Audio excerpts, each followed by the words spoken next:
ਜੇ ਅੱਜ necessary party ਬਣਨ ਵੇਲੇ ਨਹੀਂ ਸੁਣੀ ਗਈ ਤਾਂ ਮੇਰਾ ਪਟੀਸ਼ਨਰ ਦਾ ਇਹ ਕਹਿਣਾ ਸੀ, ਮੇਰੇ ਕਲਾਇੰਟ ਦਾ ਇਹ ਕਹਿਣਾ ਸੀ ਵੀ ਸਾਨੂੰ ਜਿਹੜਾ ਮੇਨ ਰਿਟ ਦੇ ਵਿੱਚ ਨਵੀਂ ਰਿਟ ਜਿਹੜੀ ਅਸੀਂ ਪਾਵਾਂਗੇ ਪਾ ਦੇਵਾਂਗੇ ਜੀ, ਲੇਕਿਨ ਅਸੀਂ ਉਹਦੇ ਤੋਂ ਕੀ ਉਮੀਦ ਕਰ ਸਕਦੇ ਹਾਂ?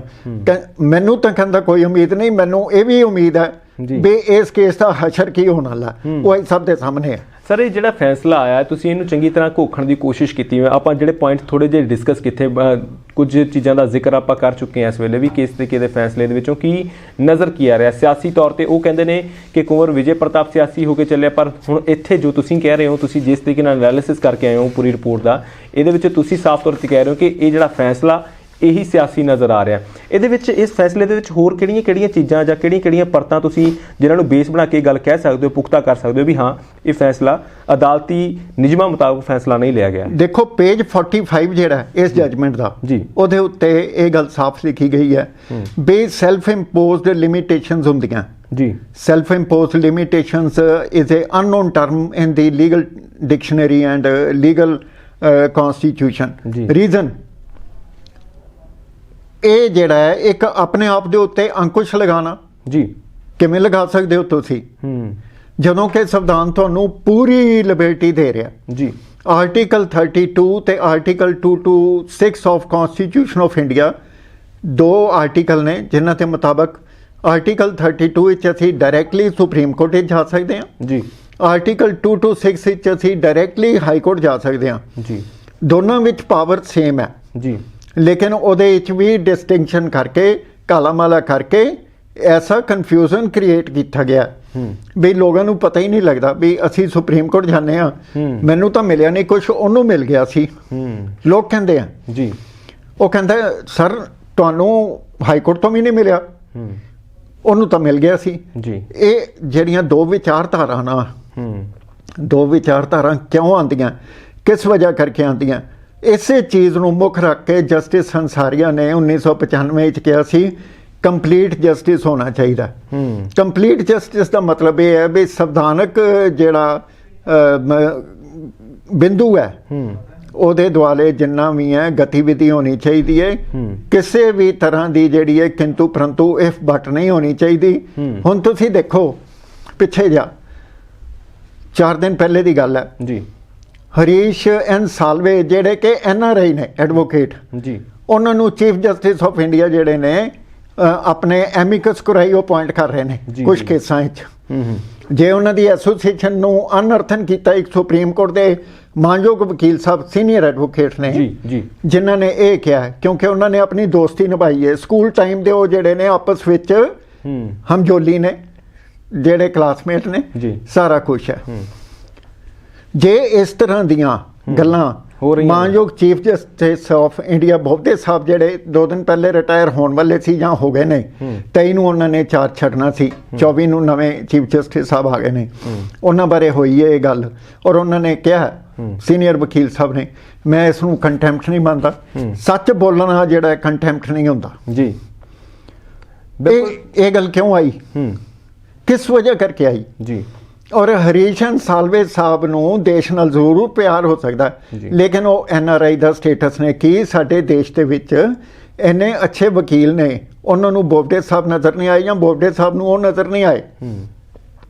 ਇਹਨੂੰ ਕੀ ਦੇਖਿਆ ਜਾਏ, ਕਿਹੜਾ ਅਲਾਇੰਸ ਨੂੰ ਕਹੋਗੇ ਤੁਸੀਂ, ਪੋਲੀਟੀਕਲ ਅਲਾਇੰਸ ਕਹੋਗੇ ਜਾਂ ਕਿਹੜਾ ਅਲਾਇੰਸ ਕਹੋਗੇ? ਇਹ ਆਪਣੇ ਆਪ ਦੇ ਵਿੱਚ ਇੱਕ ਬੜਾ ਵੱਡਾ ਸਵਾਲ ਹੈ, ਕਿਉਂਕਿ ਇੱਕ ਪਰਸੈਪਸ਼ਨ ਵੀ ਬਣ ਚੁੱਕੀ ਹੈ ਕਿ ਅਦਾਲਤਾਂ ਦੇ ਵਿੱਚ ਵੱਡੀਆਂ ਕੁਰਸੀਆਂ ਉਹਨਾਂ ਨੂੰ ਹੀ ਮਿਲਦੀਆਂ ਨੇ ਜਿਹੜੇ ਪਰਿਵਾਰ ਦੇ ਵਿੱਚੋਂ ਨਿਕਲਦੇ ਨੇ। ਅੱਗੇ ਤੋਂ ਅੱਗੇ ਪਰਿਵਾਰਾਂ ਦੇ ਵਿੱਚ ਹੀ ਇਹ ਸਿਸਟਮ ਹੁਣ ਬਣਦਾ ਜਾ ਰਿਹਾ ਹੈ। ਬੜੀ ਚਿੰਤਾ ਦੀ ਗੱਲ ਹੈ ਕਿ ਬਹੁਤ ਵੱਡੀ ਖਬਰ ਹੋ ਜਾਂਦੀ ਹੈ ਕਈ ਵੇਲੇ ਜਦੋਂ ਇੱਕ ਗਰੀਬ ਪਰਿਵਾਰ ਤੋਂ ਪੜ੍ਹਿਆ ਹੋਇਆ ਜਿਹੜਾ ਬੱਚਾ ਹੈਗਾ ਉਹਨੂੰ ਵੱਡਾ ਅਹੁਦਾ ਮਿਲ ਜਾਂਦਾ ਹੈ। ਬੜਾ ਵੱਡਾ ਵਾਜਬ ਸਵਾਲ ਹੈਗਾ, ਪਿਛਲੇ ਦਿਨਾਂ ਦੇ ਵਿੱਚ ਵੀ ਇਸ ਨੂੰ ਲੈ ਕੇ ਬੜੇ ਚਿੰਤਾ ਜਿਹੜੀ ਹੁੰਦੀ ਰਹੀ ਹੈ। ਸਰ ਜਿਹੜੀ ਇਸ ਫੈਸਲੇ ਦੇ ਇਰਦ ਗਿਰਦ ਜਦੋਂ ਅਸੀਂ ਘੁੰਮਦੇ ਹੋਏ ਇਹ ਸਮਝਣ ਦੀ ਕੋਸ਼ਿਸ਼ ਕਰਦੇ ਹਾਂ, ਹੁਣ ਹਾਲ ਹੀ ਦੇ ਵਿੱਚ ਅਸੀਂ ਨਵੀਆਂ ਅਪਡੇਟਸ ਵੀ ਨਾਲ ਦੀ ਨਾਲ ਜੇ ਜ਼ਿਕਰ ਕਰਨਾ ਹੋਵੇ, ਜਿਸ ਤਰੀਕੇ ਨਾਲ ਕੁੰਵਰ ਵਿਜੇ ਪ੍ਰਤਾਪ ਕਿਉਂਕਿ ਉਹ ਵੀ LLB ਕਰਕੇ ਆਪਣੇ ਵੱਲੋਂ ਪਾਸ ਹੋਏ ਨੇ, ਤਾਂ ਇੱਕ ਲਾਅ ਗ੍ਰੈਜੂਏਟ ਨੇ, ਤਾਂ ਲਾਅ ਦੇ ਜਿਹੜੇ ਨੁਕਤੇ ਨੇ ਚੰਗੀ ਤਰ੍ਹਾਂ ਸਮਝਦੇ ਨੇ। ਉਹਨਾਂ ਨੇ ਸਾਫ਼ ਤੌਰ ਤੇ ਵੱਡੇ ਸਵਾਲ ਇਹ ਖੜੇ ਕੀਤੇ ਸੀ ਕਿ ਮੇਰੇ ਤੇ ਪ੍ਰੈਸ਼ਰ ਬੜਾ ਰਿਹਾ ਇਸ ਪੂਰੀ ਰਿਪੋਰਟ ਨੂੰ ਤਿਆਰ ਕਰਦੇ ਸਮੇਂ, ਕਿਉਂਕਿ ਜਿਹੜੇ ਸਰਕਾਰੀ ਵਕੀਲ ਸੀਗੇ ਉਹ ਮੇਰੇ ਉੱਤੇ ਮਾਨਸਿਕ ਪ੍ਰੈਸ਼ਰ ਪਾਉਂਦੇ ਰਹੇ, ਮੈਨੂੰ ਉਸ ਤਰੀਕੇ ਨਾਲ ਸਪੋਰਟ ਨਹੀਂ ਮਿਲੀ, ਤਾਂ ਇਸ ਕਰਕੇ ਮੈਨੂੰ ਬੜੀਆਂ ਦਿੱਕਤਾਂ ਦਾ ਸਾਹਮਣਾ ਕਰਨਾ ਪਿਆ। ਅਤੁਲ ਨੰਦਾ ਦਾ ਅਸੀਂ ਜ਼ਿਕਰ ਕਰ ਚੁੱਕੇ ਹਾਂ। ਇਹ ਸਿਆਸੀ ਮੰਨ ਲਈ ਕਿ ਇਹ ਵੀ ਸਿਆਸੀ ਪੈਂਤੜੇ ਹੁੰਦੇ ਨੇ ਕਿ ਇੱਕ ਵਿਅਕਤੀ ਜੇ ਕੋਈ ਕੰਮ ਕਰ ਰਿਹਾ ਤਾਂ ਉਸ ਨੂੰ ਸਪੋਰਟ ਕਰਨ ਦੀ ਥਾਂ ਉਸ 'ਤੇ ਮਾਨਸਿਕ ਦਬਾਅ ਬਣਾਇਆ ਜਾਂਦਾ, ਪ੍ਰੈਸ਼ਰ ਪਾਇਆ ਜਾਂਦਾ, ਜੋ ਕੁੰਵਰ ਵਿਜੇ ਪ੍ਰਤਾਪ ਦੀਆਂ ਸਟੇਟਮੈਂਟਸ ਨੇ। 1960 ਵਿੱਚ ਜੀ ਆਰਪੀ ਖੋਸਲਾ ਇੱਕ ਹੁੰਦੇ ਸੀ ICS ਪੰਜਾਬ ਦੇ, ਜੁਆਇੰਟ ਪੰਜਾਬ ਦੇ ਜੀ। ਉਹਨਾਂ ਨੂੰ ਸਰਦਾਰ ਪ੍ਰਤਾਪ ਸਿੰਘ ਕੈਰੋਂ ਦੀ ਜਿਹੜੀ ਮਿਨਿਸਟਰੀ ਸੀਗੀ ਉਹ ਉਹਨਾਂ ਨੂੰ ਕੰਮ ਨਹੀਂ ਸੀ ਕਰਨ ਦਿੰਦੀ। ਔਰ ਜਿਹੜੇ ਪੁਰਾਣੇ ਵਕੀਲ ਨੇ, ਮੈਨੂੰ ਸੁਪਰੀਮ ਕੋਰਟ ਜਾਂਦਿਆਂ 38 ਸਾਲ ਹੋ ਗਏ ਨੇ ਜੀ, ਉਹ ਉੱਥੇ ਜ਼ਿਕਰ ਕਰਦੇ ਹੁੰਦੇ ਨੇ ਆਰਪੀ ਕਪੂਰ, ਮੈਂ ਗਲਤ ਨਾਮ ਲੈ ਗਿਆ ਸੀ ਪਹਿਲੇ ਜੀ, ਆਰਪੀ ਕਪੂਰ ਸਾਹਿਬ ਸੀਗੇ ICS ਆਫੀਸਰ। ਜਦੋਂ ਉਹ ਜਾਂਦੇ ਸੀ ਉਹ ਆਪਣਾ ਕੇਸ ਖੁਦ ਪਲੀਡ ਕਰਦੇ ਸੀਗੇ, ਔਰ ਜਦੋਂ ਉਹ ਜਾਂਦੇ ਸੀਗੇ ਔਰ ਸੁਪਰੀਮ ਕੋਰਟ ਵਾਲੇ ਮਾਨਯੋਗ ਜੱਜ ਇਹ ਕਹਿੰਦੇ ਸੀ, look he is coming with another problem, the same victim coming with another problem. ਔਰ ਉਹਨਾਂ ਦੀ ਜਿਹੜੀ ਹੈ ਕੋਰਟ ਦੇ ਵਿੱਚ ਐਂਟਰੀ ਦੇ ਹੁੰਦਿਆਂ ਸਾਰੀ ਉਹਨਾਂ ਨੂੰ ਜੋ ਰਿਲੀਫ ਸੀ ਵਾਜਬ ਦੇ ਦਿੱਤਾ ਜਾਂਦਾ ਸੀ। ਇਹ ਮਾਨਯੋਗ ਜੱਜਾਂ ਦਾ ਇੱਕ ਟੈਂਪਰਾਮੈਂਟ ਸੀ, ਪਬਲਿਕ ਪਲਸ ਨੂੰ ਸਮਝਣ ਦਾ, ਨਬਈ ਨੂੰ ਸਮਝਣ ਦਾ ਇੱਕ ਪੈਂਤੜਾ ਸੀ ਜੀ। ਇੱਕ ਸਾਡੇ ਜਾਈ ਸਾਹਿਬ ਨੇ, ਇਸ ਵੇਲੇ ਵੀ ਜੱਜ ਨੇ, ਨੀਲਮ ਛਾਂਗਲਾ, 1988 ਚ ਉਹਨਾਂ ਨੇ ਆਪਣਾ ਕੇਸ ਆਪਣੀ ਜਾਤੀ ਦੇ ਮੁਤਾਬਕ ਆਪ ਲੜਿਆ ਸੀ। ਇੱਦਾਂ ਕਈ ਐਸੇ ਸੱਜਣ ਨੇ ਜਿਹੜੇ ਆਪਣੇ ਕੇਸ ਆਪ ਲੜਦੇ ਨੇ ਔਰ ਮਾਨਯੋਗ ਕੋਰਟ ਦੇ ਵਿੱਚ ਜਾ ਕੇ ਆਪਣੀ ਗੱਲ ਕਹਿਣ ਦਾ ਜ਼ੁਰਤ ਕਰਦੇ ਨੇ, ਹੀਲਾ ਕਰਦੇ ਨੇ। ਲੇਕਿਨ ਚੀਜ਼ ਇਹ ਹੈ, ਕਿੰਨੇ ਕੁ ਉਹੋ ਜਿਹੇ ਕਲਾਇੰਟ ਨੇ ਜਿਹੜੇ ਆਪਣੀ ਗੱਲ ਆਪ ਕਹਿਣ ਦਾ ਜ਼ੁਰਤ ਰੱਖਦੇ ਨੇ, ਔਰ ਕਿੰਨੇ ਕੁ ਉਹ ਸੱਜਣ ਨੇ, ਕਿੰਨੇ ਕੁ ਉਹ ਜੱਜ ਨੇ ਜਿਹੜੇ ਕੌਨਸਟੀਟਿਊਸ਼ਨਲ ਟੈਸਟ ਨੂੰ ਤੇ ਕੌਨਸਟੀਟਿਊਸ਼ਨਲ ਓਥ ਨੂੰ ਜਿਹੜੇ ਆ ਉਹ ਪਾਸ ਕਰਕੇ ਅੱਗੇ ਨਿਕਲਦੇ ਆ, ਲੋਕਾਂ ਦਾ ਵਿਸ਼ਵਾਸ ਵਧਾਉਂਦੇ ਆ। ਬਿਲਕੁਲ, ਕਿਉਂਕਿ ਇਹ ਸਵਾਲ ਤਾਂ ਪੈਦਾ ਹੋ ਗਏ ਕਿਉਂਕਿ ਹੁਣ ਹਾਲ ਹੀ ਦੇ ਵਿੱਚ ਤੁਹਾਡੇ ਧਿਆਨ ਦੇ ਵਿੱਚ ਆਇਆ ਹੋਣਾ ਕਿ ਕੁੰਵਰ ਵਿਜੇ ਪ੍ਰਤਾਪ ਨੇ ਬਾਰ ਕੌਂਸਲ ਕੋਲ ਆਪ ਨੂੰ ਖੁਦ ਨੂੰ ਰਜਿਸਟਰ ਕਰਵਾ ਲਿਆ ਐਜ਼ ਐਡਵੋਕੇਟ। ਹੁਣ ਉਹ ਆਉਣ ਵਾਲੇ ਦਿਨਾਂ ਦੇ ਵਿੱਚ ਕੰਮ ਕਰਦੇ ਨਜ਼ਰ ਆਉਣਗੇ ਕਿਉਂਕਿ ਆਪਣੇ ਅਹੁਦੇ ਤੋਂ ਉਹਨਾਂ ਨੇ ਅਸਤੀਫਾ ਦਿੱਤਾ ਹੈ। ਉਸ ਤੋਂ ਬਾਅਦ ਬਹੁਤ ਸਾਰੇ ਸਵਾਲ, ਤੇ ਉਧਰਲੇ ਪਾਸੇ ਦੂਜੇ ਪਾਸੇ ਕੁਝ ਵਕੀਲ ਵੀ ਉਹਨਾਂ ਤੇ ਕੇਸ ਕਰ ਰਹੇ ਨੇ ਕਿ ਉਹਨਾਂ ਨੂੰ ਜਿਹੜੀ ਬਾਰ ਐਸੋਸੀਏਸ਼ਨ ਹੈਗੀ ਹੈ ਵਕੀਲਾਂ ਦੀ, ਪੰਜਾਬ ਹਰਿਆਣਾ ਹਾਈ ਕੋਰਟ ਦੀ, ਉਹਦਾ ਮੈਂਬਰ ਨਾ ਬਣਨ ਦਿੱਤਾ ਜਾਵੇ। ਤੇ ਦੂਜੇ ਪਾਸੇ ਜਿਹੜੇ ਬਾਰ ਕੌਂਸਲ ਦੇ ਵੱਲੋਂ ਉਹਨਾਂ ਨੇ ਆਪਣਾ ਸਿੱਧੇ ਤੌਰ ਤੇ ਆਪਣੇ ਆਪ ਨੂੰ ਰਜਿਸਟਰ ਕਰਵਾ ਕੇ ਆਪ ਬਣੇ ਨੇ, ਤਾਂ ਉੱਥੇ ਵੀ ਸਵਾਲ ਉੱਠ ਰਹੇ ਨੇ ਕਿ ਉਹਨਾਂ ਨੂੰ ਉਸ ਕਮੇਟੀ ਦਾ ਮੈਂਬਰ ਬਣਾ ਦਿੱਤਾ ਗਿਆ ਜਿਹੜੀ ਗਵਰਨੈਂਸ ਕਮੇਟੀ ਹੁੰਦੀ ਹੈ ਉਹਦਾ, ਕਿਉਂਕਿ ਉੱਥੇ ਤਜਰਬਾ ਡਿਸਪਲਿਨਰੀ ਕਮੇਟੀ ਦਾ ਉਹਦਾ ਮੈਂਬਰ ਬਣਾ ਦਿੱਤਾ ਗਿਆ ਜਿਹਨੇ ਸਾਰਾ ਦੇਖਣਾ ਹੁੰਦਾ ਵਕੀਲਾਂ ਦੇ ਕਾਰੋਬਾਰ ਨੂੰ। ਤਾਂ ਉਹ ਜਿਹੜੇ ਸਵਾਲ ਪੈਦਾ ਹੋ ਰਹੇ ਨੇ ਸਰ, ਉਹਨਾਂ ਨੂੰ ਕਿਵੇਂ ਦੇਖੀਏ ਇਸ ਵੇਲੇ? ਦੇਖੋ 1976 ਦੇ ਵਿੱਚ ਮਾਨਯੋਗ ਸੁਪਰੀਮ ਕੋਰਟ ਨੇ ਕਿਹਾ ਸੀ ਬਾਰ ਕੌਂਸਲ ਬਾਰੇ, it is a hotbed of politics ਜੀ। 1976 ਵਿੱਚ ਅੱਜ ਤੋਂ ਤਕਰੀਬਨ 45-46 ਸਾਲ ਪਹਿਲੇ ਜੀ, ਜਦੋਂ ਉਹਨਾਂ ਨੇ ਇਹ ਗੱਲ ਕਹੀ ਸੀ, ਕੋਈ ਸੋਚ ਵਿਚਾਰ ਕੇ ਕਹੀ ਸੀ ਔਰ ਦਮ ਗੁਰਦੇ ਵਾਲੇ ਉਹ ਜਾਈ ਸਨ। ਉਹਨਾਂ ਨੇ ਕੋਈ ਕਮਿਸ਼ਨ ਨਹੀਂ ਸੀ ਲਿਆ ਸਰਕਾਰ ਤੋਂ, ਕੋਈ ਲਾਲਸਾ ਨਹੀਂ ਸੀ ਰੱਖੀ। ਉਹ ਕਹਿੰਦੇ ਸੀ ਜਿੰਨੀ ਜੱਜੀ ਕਰ ਲਈ, ਜੋ ਪੈਨਸ਼ਨ ਆ ਗਈ, ਇਹੀ ਸਾਡਾ ਇੱਕ ਸੱਤ ਹੈ ਜੀ। ਕਦੀ ਉਹਨਾਂ ਨੇ ਝਾਕ ਨਹੀਂ ਸੀ ਰੱਖੀ। ਅੱਜ ਤੁਸੀਂ ਦੇਖੋ ਹਰ ਜੱਜ ਜਿਹੜਾ ਰਿਟਾਇਰ ਹੁੰਦਾ ਉਹ ਜਾਂ ਚਾਹੁੰਦਾ ਮੈਨੂੰ ਇਨਕੁਆਇਰੀ ਆਫੀਸਰ ਬਣਾ ਦਿੱਤਾ ਜਾਏ ਜੀ, ਮੈਨੂੰ ਆਰਬਿਟਰੇਟਰ ਅਪਾਇੰਟ ਕਰ ਦਿੱਤਾ ਜਾਏ। ਫਿਰ ਜਿਸ ਤਰ੍ਹਾਂ ਦੀ ਧਾਂਦਲੀ ਤੇ ਜਿਹੜੀ ਹੈ ਲੁੱਟ ਦਾ ਬਾਜ਼ਾਰ ਗਰਮ ਹੁੰਦਾ ਉਹ ਸਾਰੀ ਦੁਨੀਆ ਦੇ ਸਾਹਮਣੇ। ਲੇਕਿਨ ਲੋਕ ਇਸ ਦੇ ਉੱਤੇ ਕਿੰਤੂ ਨਹੀਂ ਕਰਦੇ। ਕਿਉਂ ਨਹੀਂ ਕਰਦੇ? ਕਰਨਾ ਚਾਹੀਦਾ। ਅਸੀਂ ਭਾਰਤ ਦੇ ਲੋਕ, ਸਾਡਾ ਸੰਵਿਧਾਨ ਕਹਿੰਦਾ ਸਭ ਤੋਂ ਪਹਿਲੀ ਲਾਈਨ, ਪਹਿਲਾ ਅੱਖਰ ਇਹ ਹੈ, ਵੀ ਦੀ ਪੀਪਲ ਆਫ ਇੰਡੀਆ।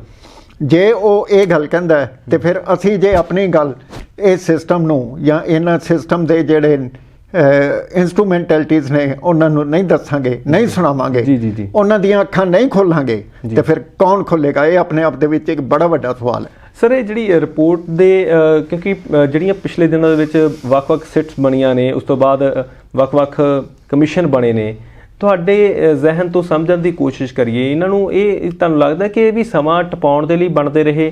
ਕਿਉਂਕਿ ਕੁਝ ਲੋਕਾਂ ਨੇ ਤਾਂ ਇੱਥੇ ਤੱਕ ਵੀ ਗੱਲ ਆਖੀ ਹੋਈ ਹੈ ਸਿਆਸੀ ਤੌਰ ਤੇ ਵੀ ਕਮੇਟੀ ਦਾ ਕੰਮ ਹੁੰਦਾ ਅੱਜ ਕੱਲ੍ਹ ਕੰਮ ਮਿੱਟੀ ਕਰਨਾ। ਤਾਂ ਬੜੇ ਵੱਡੇ ਸਵਾਲ ਨੇ ਕਿ ਇਹ ਕਮੇਟੀਆਂ ਤਾਂ ਹੀ ਬਣਾਈਆਂ ਜਾਂਦੀਆਂ ਕਿ ਲੰਮਾ ਸਮਾਂ ਇਹਨਾਂ ਤੋਂ ਕੋਈ ਟਾਈਮ ਬਾਉਂਡ ਨਾ ਕਰੋ, ਟਾਈਮ ਨਿਰਧਾਰਿਤ ਨਾ ਕਰੋ, ਤਰੀਕ ਨਿਰਧਾਰਿਤ ਨਾ ਕਰੋ, ਅਤੇ ਟਾਈਮ ਟਪਾਉਂਦੇ ਜਾਓ। ਆਪਣੇ ਸਿਆਸੀ ਜਿਹੜੇ ਮੁਨਾਫੇ ਨੇ ਉਹਨਾਂ ਦੀ ਐਸ਼ ਪ੍ਰਸਤੀ ਕਰਦੇ ਰਹੋ, ਨਾ ਕਿ ਕੰਮ ਕਰੋ ਲੋਕਾਂ ਨੂੰ। ਇੱਕ ਚੀਜ਼ ਤੁਹਾਨੂੰ ਮੈਂ ਗੌਰ ਤੁਹਾਡੇ ਲਿਆ ਰਿਹਾ ਜੀ, ਤੁਹਾਡੇ ਬਰਥ ਦੇ ਨੇੜੇ ਤੇੜੇ ਦੀ ਗੱਲ ਹੋਏਗੀ। ਅਯੋਧਿਆ ਕਮਿਸ਼ਨ ਬਣਿਆ ਸੀ ਜਸਟਿਸ ਲਿਬਰਾਨ ਦਾ ਜੀ। ਉਦੋਂ ਤੁਸੀਂ ਬੜੇ ਛੋਟੇ ਹੋਵੋਗੇ ਜਾਂ ਤੁਹਾਡਾ ਜਨਮ ਹੋਇਆ ਹੋਏਗਾ, 1990-92 ਦੀ ਗੱਲ ਹੈ ਜੀ। ਜਸਟਿਸ ਲਿਬਰਾਨ ਕਮਿਸ਼ਨ ਸਾਡੇ ਜੱਜ ਸੀਗੇ Punjab and Haryana high court ਦੇ, ਉਹਨਾਂ ਨੂੰ ਬਣਾ ਦਿੱਤਾ ਗਿਆ ਸੀ। ਨਾਲ ਉਹ ਜੱਜ ਦੀ ਵੀ ਡਿਊਟੀ ਵੀ ਕਰਦੇ ਸੀ, ਨਾਲ ਉਹ ਕਮਿਸ਼ਨ ਦੀ ਵੀ ਡਿਊਟੀ ਕਰਦੇ ਸੀ। ਮੈਂ ਪਹਿਲੀ ਵਾਰੀ ਆਪਣੇ ਕੈਰੀਅਰ ਵਿੱਚ ਇਹ ਚੀਜ਼ ਦੇਖੀ ਸੀਗੀ ਜੀ ਵੀ ਇਹ ਕੀ ਹੋ ਰਿਹਾ। ਇੱਕ ਜੱਜ ਕਮਿਸ਼ਨ ਦੀ ਡਿਊਟੀ ਕਿਵੇਂ ਕਰ ਸਕਦਾ ਤੇ ਹਾਈ ਕੋਰਟ ਦੀ ਜੱਜੀ ਕਿਵੇਂ ਕਰ ਸਕਦਾ? ਇਹ ਦੋ ਪੋਸਟਾਂ ਅਹਿਮ ਸਵਾਲ। ਔਰ ਕੀ ਉਹ ਜਿਹੜੇ ਫੈਸਲੇ ਕਰ ਰਹੇ ਨੇ ਉਹ ਰਾਜਨੀਤੀ ਤੋਂ ਪ੍ਰੇਰਿਤ ਹਨ ਜਾਂ ਨਹੀਂ ਹੈ? ਗੱਲਾਂ ਚੱਲਦੀਆਂ ਸੀ ਹਾਈ ਕੋਰਟ ਦੇ ਕੋਰੀਡੋਰਸ ਦੇ ਵਿੱਚ। ਮੈਂ ਜਦੋਂ 1983 ਚ ਵਕਾਲਤ ਸ਼ੁਰੂ ਕੀਤੀ ਸੀ, ਹਾਈ ਕੋਰਟ ਦੇ ਕੋਰੀਡੋਰਸ ਦੇ ਵਿੱਚ ਸਿਰਫ ਇੱਕੋ ਹੀ ਗੱਲ ਚੱਲਦੀ ਸੀ, ਕਾਨੂੰਨ ਕਿਵੇਂ ਜਿਹੜਾ ਮਦਦ ਕਰਦਾ ਲੋਕਾਂ ਦੀ, ਔਰ ਇਹ ਕਾਨੂੰਨ ਦੀ ਪ੍ਰੋਪੋਜੀਸ਼ਨ ਆ ਗਈ ਹੈ, ਇਹਨੂੰ ਕਿਵੇਂ ਹੱਲ ਕਰਨਾ। ਲੇਕਿਨ ਹੁਣ ਉਹ ਗੱਲਾਂ ਜਿਹੜੀਆਂ ਖਤਮ ਹੋ ਕੇ ਹੁਣ ਸਿਰਫ ਇਹ ਗੱਲਾਂ ਚੱਲਦੀਆਂ ਵੀ ਕਿਹਨੇ ਕਦੋਂ ਰਿਟਾਇਰ ਹੋਣਾ ਤੇ ਉਹਨੂੰ ਕਿਹੜੀ ਪੋਸਟ ਮਿਲਣੀ ਹੈ। ਜੀ ਇਹ ਇੱਕ ਅੰਤਰ ਹੈ ਜਾਂ ਮਧਿਅੰਤਰ ਹੈ, ਇਹ ਤੁਸੀਂ ਇਸ ਤੋਂ ਅੰਦਾਜ਼ਾ ਲਾ ਲਓ। ਬਿਲਕੁਲ ਮਾਇਨੇ ਚੇਂਜ ਹੋ ਗਏ ਵੀ ਹੁਣ ਜਿਹੜੇ ਵੱਡੇ ਵੱਡੇ ਅਹੁਦਿਆਂ ਤੇ ਜੇ ਅਦਾਲਤਾਂ ਦੇ ਵਿੱਚ ਵੀ ਬੈਠੇ ਨੇ ਤਾਂ ਉਹਨਾਂ ਦਾ ਸਾਰਾ ਅੰਸ਼ ਆਪਾਂ ਕਹਿ ਲਈਏ ਵੀ ਅਖੀਰ ਕੀ ਹੈਗਾ, ਉਹਨਾਂ ਨੇ ਇਹ ਦੇਖਣਾ ਹੁੰਦਾ ਕਿ ਸਾਨੂੰ ਕੁਰਸੀ ਕਿਹੜੀ ਮਿਲਣੀ ਹੈਗੀ। ਇੱਕ ਚੀਜ਼ ਹੋਰ ਦੇਖੋ, ਜਸਟਿਸ ਲਿਬਰਾਨ ਸਾਹਿਬ ਨੇ ਉਹ ਕਮਿਸ਼ਨ ਘੱਟੋ ਘੱਟ 18-20 ਸਾਲ ਚਲਾਇਆ। 18-20 ਸਾਲ ਚਲਾਇਆ ਜੀ। ਉਹਦੀ ਕੋਈ ਹੱਦ ਸੀਮਾ ਜਿਹੜੀ ਹੈ ਉਹਨਾਂ ਨੇ ਨਾ ਨਿਰਧਾਰਿਤ ਕੀਤੀ ਜੀ, ਨਾ ਬੰਨੀ, ਨਾ ਕੋਈ ਸਮੇਂਬੱਧ ਕੀਤਾ, ਜਿਵੇਂ ਇਸ ਜਜਮੈਂਟ ਦੇ ਵਿੱਚ ਹੋਇਆ। ਇਹਦੇ ਵਿੱਚ ਵੀ ਕੋਈ ਤਾਰੀਖ ਨਹੀਂ, ਕੋਈ ਇਹ ਨਹੀਂ ਦੱਸਿਆ ਗਿਆ ਵੀ ਕਦੋਂ ਹੁਣ ਨਵੀਂ ਸਿੱਟ ਬਣੇਗੀ ਤੇ ਨਵੀਂ ਸਿੱਟ ਦੀਆਂ ਜਿਹੜੀਆਂ ਭੂਮਿਕਾਵਾਂ ਕਿਸ ਤਰੀਕੇ ਨਾਲ ਹੋਣਗੀਆਂ, ਕਿ ਉਹ ਪਹਿਲਾਂ ਜਿਹੜੀਆਂ ਰਿਪੋਰਟਾਂ ਤਿਆਰ ਕੀਤੀਆਂ ਗਈਆਂ ਉਹਨਾਂ ਨੂੰ ਬੇਸ ਬਣਾਵੇਗੀ ਜਾਂ ਫਿਰ ਮੁੱਢਕਾਲੀਨ ਤੋਂ ਆਪਾਂ ਕਹਿ ਲਈ ਵੀ ਇੱਕ ਹਿਸਾਬ ਨਾਲ ਉਹ ਸ਼ਬਦ ਵਰਤ ਲੈਂਦੇ ਆਪਾਂ, ਮੁੱਢ ਤੋਂ ਦੁਬਾਰਾ ਜਿਹੜਾ ਘੋਖਣ ਦੀ ਕੋਸ਼ਿਸ਼ ਕੀਤੀ ਜਾਵੇਗੀ। ਅਸੀਂ ਸਾਰਾ ਕੁਝ ਲੱਭ ਲਿਆ, ਅਸੀਂ ਅੰਸ਼ ਲੱਭ ਲਏ ਨੇ, ਉਹ ਮੁੱਢਕਲੀਨ ਸ਼ਬਦ ਤਾਂ ਵਰਤ ਲੈਂਦੇ ਨੇ ਕਿ ਵੀ ਦੁਬਾਰਾ ਪਿੱਛੇ ਤੋਂ ਜਾਣਾ, ਜਾਣੀ ਕਿ ਇੱਕ ਵਾਰ ਫਿਰ ਉੱਥੇ ਹੀ ਏ ਤੋਂ ਆਪਾਂ ਜ਼ੈਡ ਤੱਕ ਆਉਣਾ, ਤਾਂ ਉਹੀ ਚੀਜ਼ਾਂ ਦੁਬਾਰਾ ਹੋਣਗੀਆਂ। ਹੁਣ ਇੱਥੇ ਤੁਹਾਨੂੰ ਇੱਕ ਚੀਜ਼ ਮੈਂ ਜਤਾਵਾਂ ਜੀ, ਇੱਕ ਵਾਰੀ ਮਾਨਯੋਗ ਸੁਪਰੀਮ ਕੋਰਟ ਦੇ ਸਾਹਮਣੇ ਇਹ ਵਿਚਾਰ ਆਇਆ ਬਈ ਇਹ ਕਮਿਸ਼ਨ ਜਿਹੜਾ ਜੀ ਇਹਨੇ ਰਿਪੋਰਟ ਤਾਂ ਦੇ ਦਿੱਤੀ ਹੈ, ਇਹਦੀ ਰਿਪੋਰਟ ਮੰਨਣੀ ਜਾਂ ਨਾ ਮੰਨਣੀ, ਇਹ ਕੰਟੈਂਪਟ ਹੈ ਜਾਂ ਨਹੀਂ ਹੈ। ਸੁਪਰੀਮ ਕੋਰਟ ਆਪਣੇ ਆਪ ਵਿੱਚ ਕਨਫਿਊਜ਼ਨ ਹੀ ਸੀ ਵੀ ਇਹਦੇ ਉੱਤੇ ਕੀ ਫੈਸਲਾ ਦਿੱਤਾ ਜਾਏ। ਤੁਸੀਂ ਇਹ ਦੇਖੋ 1984 ਚ ਸਿੱਖਾਂ ਦੀ ਨਸਲਕੁਸ਼ੀ ਹੋਈ ਜੀ। ਭਾਰਤ ਦੇ ਵਿੱਚ ਨਾ ਸਰਕਾਰ ਸੀ, ਨਾ ਸੁਪਰੀਮ ਕੋਰਟ ਸੀ, ਨਾ ਹਾਈ ਕੋਰਟ ਸੀ, ਕੋਈ ਨਹੀਂ ਸੀ। 4-5 ਦਿਨ ਲਈ ਜੀ ਨਸਲਕੁਸ਼ੀ ਦਾ ਦੌਰ ਖੂਬ ਚੱਲਿਆ, ਸਾਰੇ ਦੇਸ਼ ਵਿੱਚ ਚੱਲਿਆ, ਕਿਸੇ ਨੇ ਜ਼ਰੂਰਤ ਨਹੀਂ ਵਿਖਾਈ। ਜੁਡੀਸ਼ੀਅਲ ਸਿਸਟਮ ਫੇਲ ਹੋ ਕੇ ਰਹਿ ਗਿਆ। ਉਹਨਾਂ ਨੇ ਸਿਉਮੋਟੋ ਦੀ ਪਾਵਰ ਖੁਦ ਦਾ ਸੰਗਿਆਨ ਲੈ ਕੇ ਕੋਈ ਕਾਰਵਾਈ ਨਹੀਂ ਕੀਤੀ ਜੀ। ਅੱਜ ਜੋ ਕਰੋਨਾ ਪੋਜ਼ਿਟਿਵ ਦੇ ਚੱਲ ਰਹੇ ਨੇ ਕੇਸ, ਇਹਨਾਂ ਦੇ ਉੱਤੇ ਕੁਝ ਹਾਈ ਕੋਰਟਸ ਨੇ ਦਮ ਦਿਖਾਇਆ, ਦਲੇਰੀ ਦਿਖਾਈ ਹੈ ਜੀ, ਔਰ ਉਹਨਾਂ ਨੇ ਕੰਮ ਕੀਤਾ ਸ਼ੁਰੂ। ਹੁਣ ਚੀਫ ਜਸਟਿਸ ਸਾਹਿਬ 2 ਦਿਨ ਪਹਿਲੇ ਰਿਟਾਇਰ ਹੋਣ ਤੋਂ ਆਪਣੇ 2 ਦਿਨ ਪਹਿਲੇ ਭਾਰਤ ਸਰਕਾਰ ਨੂੰ ਨੋਟਿਸ ਕਰ ਰਹੇ ਨੇ ਜੀ, ਔਰ ਉਹਦੇ ਉੱਤੇ ਸਾਡੇ ਮਾਨਯੋਗ ਸੀਨੀਅਰ ਐਡਵੋਕੇਟ ਸੁਪਰੀਮ ਕੋਰਟ ਦੇ ਨੇ, ਉਹਨਾਂ ਨੇ ਇਹ ਗੱਲ ਕਹੀ ਹੈ ਜੀ ਬਈ ਚਲੋ ਕੋਈ ਕੰਮ ਤੇ ਤੁਸੀਂ ਚੰਗਾ ਕੀਤਾ, ਪਰ ਅਜੇ ਵੀ ਤੁਹਾਨੂੰ ਜ਼ਰੂਰਤ ਨਹੀਂ ਸੀ ਅੱਖਾਂ ਖੋਲ੍ਹਣ ਦੀ ਜੀ। ਅਜਿਹੀ ਗੱਲ ਕਿਉਂ ਆਵੇ? ਤੇ ਵੀ ਆਪਣੇ ਆਪ ਦੇ ਵਿੱਚ ਵੱਡੇ ਸਵਾਲ ਕੀ ਇਹ ਲੋਕ ਵੀ ਸਿਸਟਮ ਦਾ ਸ਼ਿਕਾਰ ਹੋ ਚੁੱਕੇ ਨੇ? ਇਹਦੇ ਉੱਤੇ ਵੀ ਅਕਾਊਂਟੇਬਿਲਿਟੀ ਕਮਿਸ਼ਨ ਕਿਉਂ ਨਾ ਬਣੇ? ਔਰ ਇੱਕ ਚੀਜ਼ ਇੱਥੇ ਇਹ ਕਹਿਣੀ ਬਣਦੀ ਹੈ, ਜਿਹੜੇ ਮਾਨਯੋਗ ਜੱਜਾਂ ਦੀਆਂ ਜੱਜਮੈਂਟਾਂ ਕਸਵੱਟੀ ਤੇ ਪੂਰੀਆਂ ਨਹੀਂ ਉਤਰਦੀਆਂ ਜੀ, ਸੁਪਰੀਮ ਕੋਰਟ ਦੇ ਫੈਸਲਿਆਂ ਨੂੰ ਉਹ ਪੂਰੀ ਤਰ੍ਹਾਂ ਜਿਹੜਾ ਉਹ ਫਾਲੋ ਨਹੀਂ ਕਰਦੇ, ਤਾਂ ਉਹਨਾਂ ਨੂੰ 1972 ਸੁਪਰੀਮ ਕੋਰਟ ਪੇਜ 2466 ਦੇ ਮੁਤਾਬਕ ਕੰਟੈਂਪਟ ਦੇ ਭਾਗੀਦਾਰ ਨੇ ਜੀ, ਉਹਨਾਂ ਉੱਤੇ ਕੋਈ ਸੰਗਿਆਨ ਨਹੀਂ ਹੁੰਦਾ। ਅੱਜ ਇੱਕ ਛੋਟੇ ਤੋਂ ਛੋਟਾ ਜੱਜ JMIC ਜਿਹੜਾ 2 ਦਿਨ ਪਹਿਲੇ ਲੱਗਿਆ, ਉਹ ਵੀ ਆਪਣੇ ਆਪ ਨੂੰ ਸੁਪਰੀਮ ਕੋਰਟ ਦੇ ਜੱਜ ਤੋਂ ਥੱਲੇ ਨਹੀਂ ਸਮਝਦਾ ਜੀ।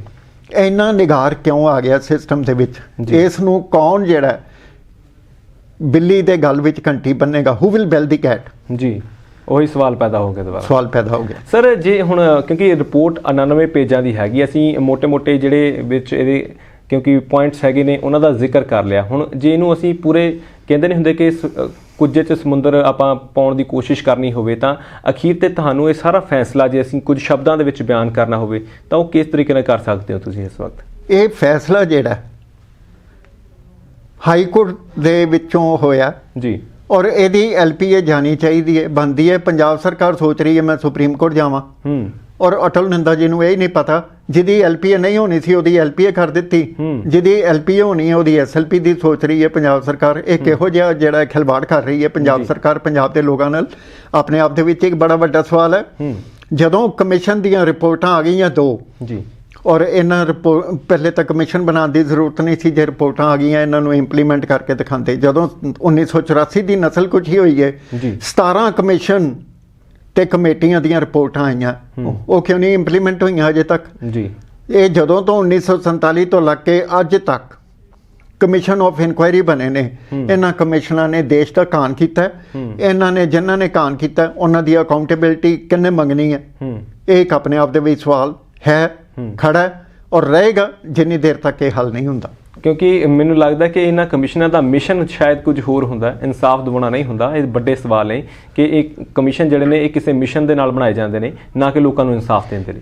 ਬਿਲਕੁਲ ਠੀਕ ਕਹਿ ਰਹੇ ਹੋ। ਇਹਨੂੰ ਇਨ ਸ਼ਾਰਟ ਮੈਂ ਕਹਿੰਦਾ ਕਮਿਸ਼ਨ ਇਨ ਕਮਿਸ਼ਨ। ਜੀ ਕਮਿਸ਼ਨ ਇਨ ਕਮਿਸ਼ਨ ਬਹੁਤ ਵੱਡੀ ਚੀਜ਼ ਹੈ ਸਰ। ਜਿੱਦਾਂ ਹੁਣ ਇਹ ਅਖੀਰ ਤੇ ਆਪਾਂ ਜੇ ਸਮਝਣ ਦੀ ਕੋਸ਼ਿਸ਼ ਜਿਸ ਤਰੀਕੇ ਨਾਲ ਕਰ ਰਹੇ ਸੀਗੇ ਕਿ ਹੱਲ ਕੀ ਹੈਗਾ, ਕਿਉਂਕਿ ਜਿਸ ਤਰੀਕੇ ਨਾਲ ਸਿੰਗਲ ਬੈਂਚ ਤੋਂ ਫੈਸਲਾ ਆਇਆ ਡਬਲ ਬੈਂਚ ਤੱਕ ਜਾਣੀ ਚਾਹੀਦੀ ਸੀ, ਪਰ ਪੰਜਾਬ ਸਰਕਾਰ ਸੁਪਰੀਮ ਕੋਰਟ ਦੀਆਂ ਗੱਲਾਂ ਕਰ ਰਹੀ। ਤੁਸੀਂ ਵੀ ਇਸ ਗੱਲ ਦਾ ਜ਼ਿਕਰ ਕੀਤਾ ਹੈ। ਕਹਿੰਦੇ ਫਿਰ ਉਧਰ 6 ਮਹੀਨੇ ਲਾਉਣਗੇ, ਉਸ ਤੋਂ ਬਾਅਦ ਫਿਰ ਜੇ ਸੁਪਰੀਮ ਕੋਰਟ ਚਲੇ ਜਾਂਦਾ ਉਸ ਤੋਂ ਬਾਅਦ ਫਿਰ ਉਹਨਾਂ ਨੇ ਕਹਿਣਾ ਕਿ ਡਬਲ ਬੈਂਚ ਕੋਲ ਜਾਓ, ਡਬਲ ਬੈਂਚ ਕੋਲ ਫਿਰ ਉਹੀ ਸਮਾਂ ਦੁਬਾਰਾ। ਤਾਂ ਇਹ ਸਾਰਾ ਸਿਸਟਮ ਨੂੰ ਸਮਝਦੇ ਹੋਏ ਲੋਕਾਂ ਨੂੰ ਉਲਝਾਉਣ ਦੀ ਕੋਸ਼ਿਸ਼ ਹੋ ਰਹੀ ਹੈ, ਟਾਈਮ ਟਪਾਉਣ ਦੀ ਕੋਸ਼ਿਸ਼ ਹੋ ਰਹੀ ਹੈ। ਹੋਣਾ ਕੀ ਚਾਹੀਦਾ ਤੁਹਾਡੇ ਹਿਸਾਬ ਨਾਲ ਇੱਥੇ ਇਸ ਵਕਤ ਜਿੱਥੇ ਅਸੀਂ ਖੜੇ ਹਾਂ, ਜਿਸ ਪੋਜੀਸ਼ਨ ਤੇ ਅਸੀਂ ਖੜੇ ਹਾਂ, ਇੱਥੇ ਤੁਹਾਡੇ ਹਿਸਾਬ ਦੇ ਨਾਲ, ਤੁਹਾਡੇ ਤਜਰਬੇ ਦੇ ਹਿਸਾਬ ਦੇ ਨਾਲ ਕੀ ਕਰਨਾ ਚਾਹੀਦਾ ਸੀ ਸਰਕਾਰ ਨੂੰ, ਜਾਂ ਕੀ ਹੋਣਾ ਚਾਹੀਦਾ ਸੀ? ਭੁੱਗਲ ਸਾਹਿਬ, ਇਸ ਸਰਕਾਰ ਦੀ ਕਾਰਗੁਜ਼ਾਰੀ ਜਿਹੜੀ ਹੈ ਬੜੀ ਨਿਰਾਸ਼ਾਜਨਕ ਰਹੀ ਹੈ ਔਰ ਇਹਦੇ ਵਿੱਚ ਕੋਈ ਦੋ ਰਾਮਾ ਨਹੀਂ ਜੀ। ਤੁਸੀਂ ਇਹ ਦੇਖੋ, ਮੈਂ ਅਕਾਲੀ ਦਲ ਨੂੰ ਕਹਿਣਾ ਹੁੰਨਾ ਪਤੀ ਪਤਨੀ ਦਲ ਹੋ ਕੇ ਰਹਿ ਗਿਆ। ਇੱਕ ਇਸ ਗਵਰਨਮੈਂਟ ਨੇ ਵੀ ਐਗਜ਼ਾਮਪਲ ਸੈੱਟ ਕਰ ਦਿੱਤੀ। ਚੀਫ ਸੈਕਟਰੀ ਪਤਨੀ ਹੈ ਤੇ ਡੀਜੀਪੀ ਪਤੀ ਹੈ, ਤੇ ਪੰਜਾਬ ਸਰਕਾਰ ਜਿਹੜੀ ਹੈ ਉਹ ਵੀ ਇਹ ਪਤੀ ਪਤਨੀ ਹੋ ਕੇ ਰਹਿ ਗਈ ਹੈ। ਤੇ ਫਿਰ ਅਕਾਲੀਆਂ ਤੇ ਕਾਂਗਰਸੀਆਂ 'ਚ ਫਰਕ ਕੀ ਹੋਇਆ?